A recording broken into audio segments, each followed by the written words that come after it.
Assalamualaikum warahmatullahi wabarakatuh.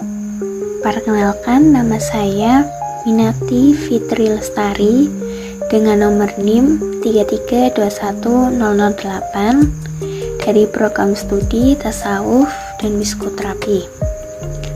Dibuatnya video ini guna memenuhi tugas ulangan akhir semester mata kuliah Psikologi Kepribadian kelas A dengan dosen pengampu Ibu Anissa Mutahharo, MPSI Psikolog. Di sini saya mengambil teori kepribadian dengan tokoh Theodore Millon. Sebenarnya tahu nggak sih teman-teman siapa Theodore Millon?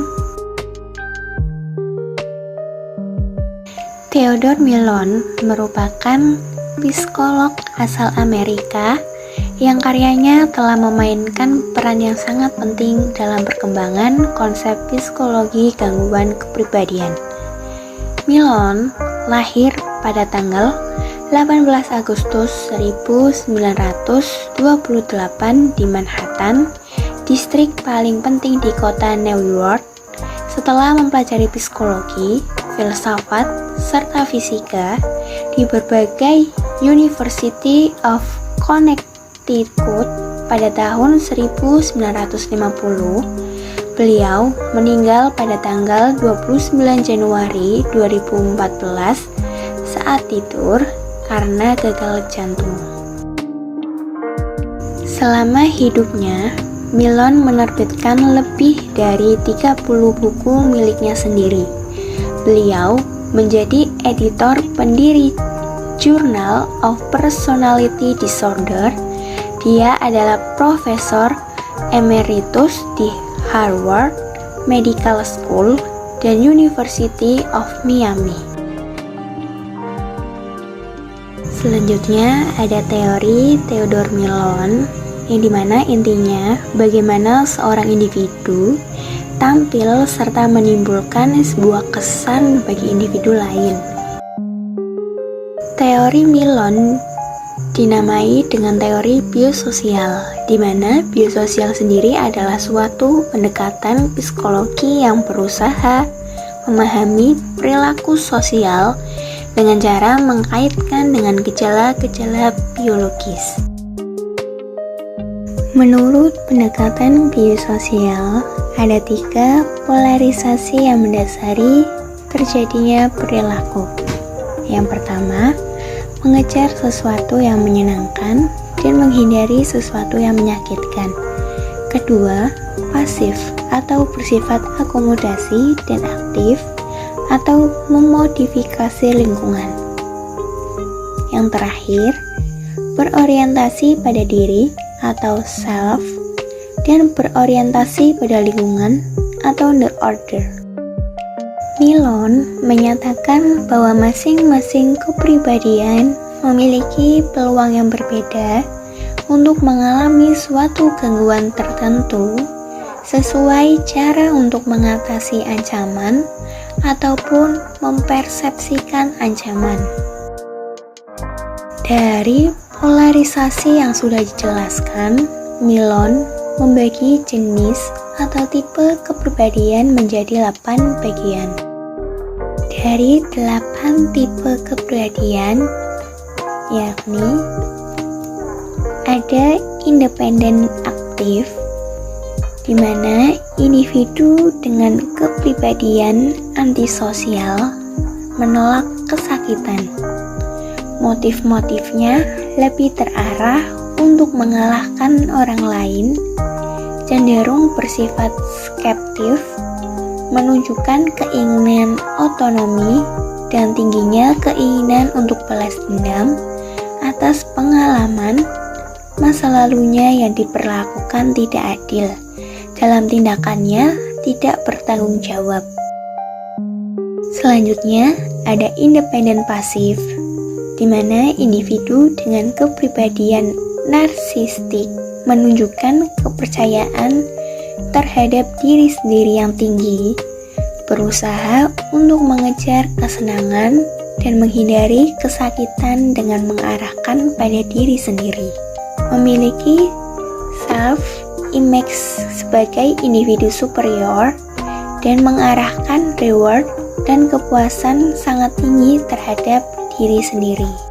Selanjutnya, ada dependent aktif, di mana individu dengan kepribadian histrionik meskipun kehidupannya lebih mengarah pada orang lain, tetapi mereka tidak pasif, bahkan aktif untuk memanipulasi orang lain untuk memperoleh perhatian, kebaikan hati orang lain, serta senantiasa berusaha untuk menghindari aktivitas yang tidak akan mendatangkan pengakuan dan perhatian orang lain. Selanjutnya, ada dependent pasif. Individu dengan kepribadian dependent pasif terbentuk dari lingkungan keluarga yang memberi perlindungan secara berlebihan. Akibatnya, dia gagal untuk memperoleh kompetensi untuk kemandirian serta gagal untuk membangun relasi yang adekuat dengan lingkungannya, sehingga subjek lebih banyak mengalah dari orang lain. Selanjutnya ada ambivalen aktif. Individu dengan kepribadian pasif-agresif ini menunjukkan sikap negativistik dalam bentuk keras kepala dan menentang untuk tunduk terhadap keinginan orang lain. Secara terbuka, mereka mengalami konflik yang tidak henti-hentinya antara kepatuhan pada satu saat dan tindakan agresif maupun menyimpang di lain waktu. Penampilan perilaku ambivalens sebagai pencerminan dari pola yang tidak menentu di antara kemarahan dan keras kepala bercampur dengan rasa salah dan rasa malu. Selanjutnya, ada ambivalen pasif, di mana individu dengan kepribadian ini berada dalam kondisi konflik antara keinginan yang kuat untuk melawan serta merealisasikan perasaan dan impuls-impulsnya, kebutuhan untuk menghindari intimidasi dan hukuman yang telah mereka pelajari sebelumnya. Selanjutnya ada detach aktif, di mana individu dengan kepribadian ini kemungkinan telah belajar secara berulang-ulang dari lingkungan sebelumnya, sehingga dia senantiasa mengantisipasi dan memperluas pikirannya untuk melakukan strategi menghindar untuk memperkecil pengalaman negatif terulang. Yang terakhir ada detach pasif, di mana individu dengan kepribadian skizoid menunjukkan kecenderungan yang sangat kuat ke arah asosial, tidak memiliki minat terhadap kesenangan pribadi ataupun kepuasan sosial, serta menunjukkan ketidaksesuaian dengan lingkungan sosial. Setelah membahas mengenai konsep teori biososial dari Theodore Millon, sekarang saya hendak menjelaskan mengenai tipe kepribadian saya yang sesuai dengan teori tersebut. Tipe kepribadian saya yakni ambivalen pasif dan detach aktif, di mana ambivalen pasif merupakan kepribadian yang secara konsisten menunjukkan sikap hormat dan menunjukkan kepatuhan yang tinggi di dalam relasi interpersonalnya. Perilakunya sangat hati-hati, ragu-ragu, pasif, patuh terkendali, dan adanya keharusan untuk melakukan sesuatu dengan sempurna. Saya dengan kepribadian ini sesungguhnya mengalami konflik antara rasa permusuhan terhadap orang lain dan ketakutan untuk tidak memperoleh persetujuan dari orang lain. Konflik yang dihadapi tidak hanya dalam usaha menekan kemarahannya, tetapi diekspresikan dalam bentuk menyesuaikan diri secara berlebih-lebihan terhadap lingkungannya.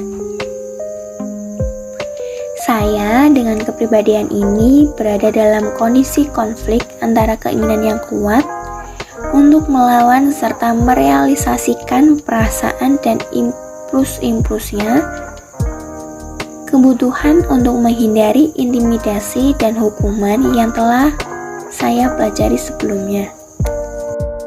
Kemudian, ciri-ciri kepribadian dari ambivalen pasif yakni penuh rasa hormat, disiplin, relasinya formal, self-image, melihat diri sebagai orang yang rajin dan dapat dipercaya, efisiensi, takut berbuat kesalahan, atau penilaian yang berlebihan pada diri yang ditampilkan dengan disiplin, kesempurnaan, kebijaksanaan, dan kesetiaan.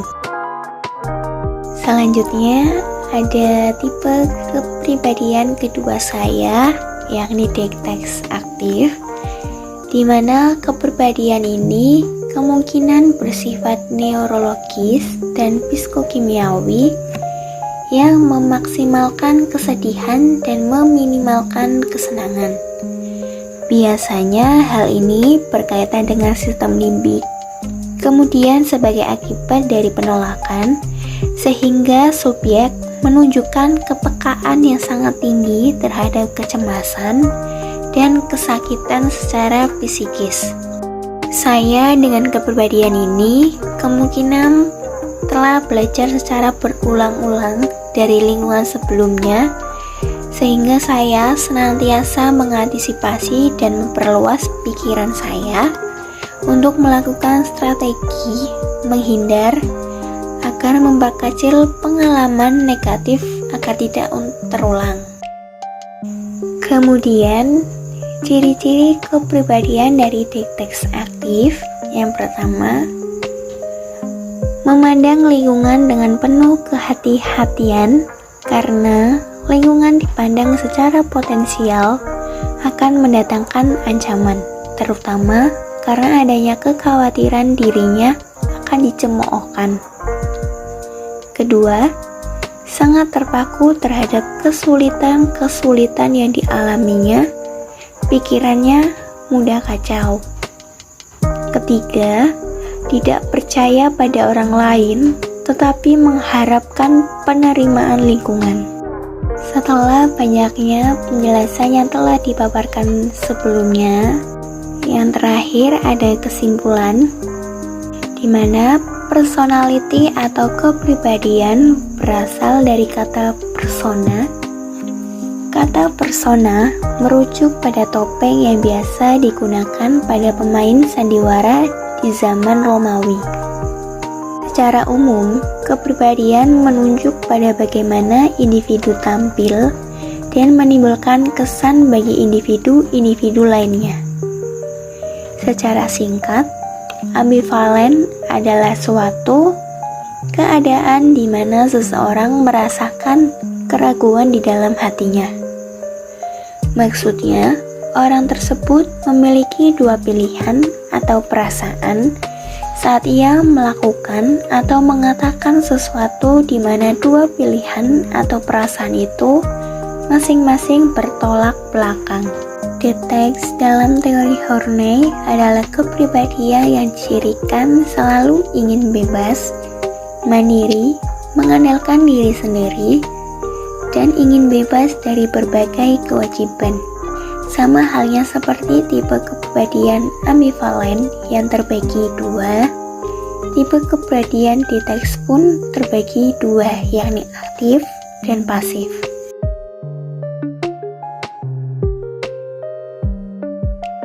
Cukup sekian pemaparan mengenai teori kepribadian Theodore Millon. Saya mohon maaf apabila terdapat salah kata pengucapan, serta saya mengucapkan banyak-banyak terima kasih kepada Ibu Anissa Muthoharo, MPSI Psikolog, selaku dosen pengampu mata kuliah ini. Dan terima kasih pula untuk teman-teman yang berkenan menonton video ini sampai akhir. Semoga video ini bermanfaat. Kurang dan lebihnya saya mohon maaf. Wassalamualaikum warahmatullahi wabarakatuh.